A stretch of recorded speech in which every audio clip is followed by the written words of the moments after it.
अभी YouTube पर बहुत सारे ऐसे वीडियोस आ रहे हैं जहां पर यह बताया जा रहा है कि सर बिना IMS डैशबोर्ड का यूज किए हुए आप ITC अवेल नहीं कर सकते।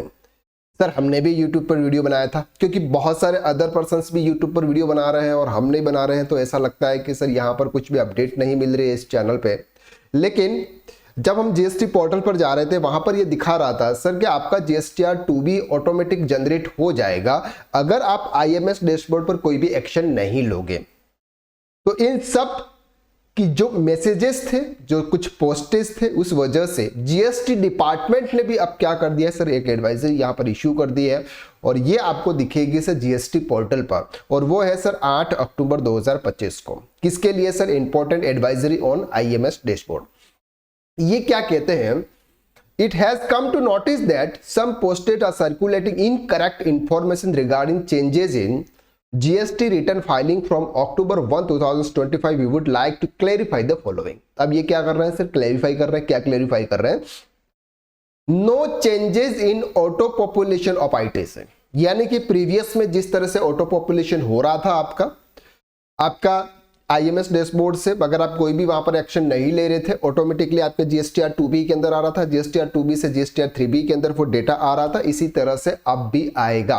तो input tax credit will continue to auto populated from GSTR 2B to GSTR 3B without any manual intervention. The mechanism auto population remains unchanged due to implementation of invoice management system.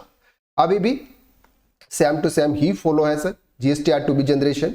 GSTR 2B will be continue to be generated automatically on the 14th of the every month.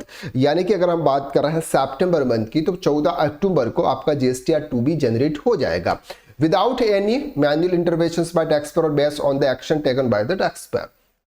या अगर आप IMS dashboard का use नहीं करोगे और वहां पर आपको जो एक्शंस, रिजेक्ट और पेंडिंग के जो ऑप्शंस है उनको आप यूज नहीं करोगे, फिर भी आपका GSTR 2B जनरेट हो जाएगा। Taxpayer can take action on IMS even after generation of GSTR 2B till filing of GSTR 3B। That means कि सर अगर आपका GSTR 2B आपका जनरेट हो चुका है, इसके बाद भी आप IMS डैशबोर्ड का यूज करके आप फिर से दोबारा GSTR 2B जनरेट कर सकते हैं, लेकिन कब तक? GSTR 3B फाइल करने से पहले। Till filing GSTR 3B and can generate GSTR 2B accordingly if required। यानी कि अगर कोई रिक्वायर्ड है GSTR 2B को रीजनरेट करने के लिए, तो आप कर सकते हैं GSTR 3B फाइलिंग से पहले, और 14 अक्टूबर आपका जब GSTR 2B जनरेट हो जाए इसके बाद भी आप कर सकते हैं।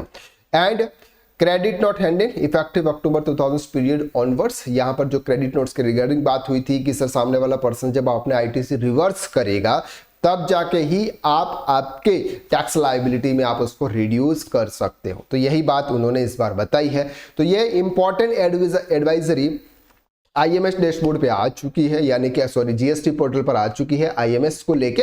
तो आप बिल्कुल भी टेंशन मत लीजिएगा। नॉर्मली अगर आप बिना किसी IMS डैशबोर्ड का यूज किए हुए आप GSTR 3B फाइल कर सकते हैं। तो एक बार आप GSTR आपका जितना भी इनपुट टैक्स क्रेडिट है उसको आप एक बार चेक कर ले हैं कि जो इनवॉइसेस आपके एक्चुअल में आपने जो परचेस किए वो है, वही इनवॉइसेस आपके GSTR 2B में आ रहे हैं। तो आज के लिए बस इतना। नेक्स्ट वीडियो में फिर मुलाकात करते हैं, तब तक के लिए थैंक यू सो मच।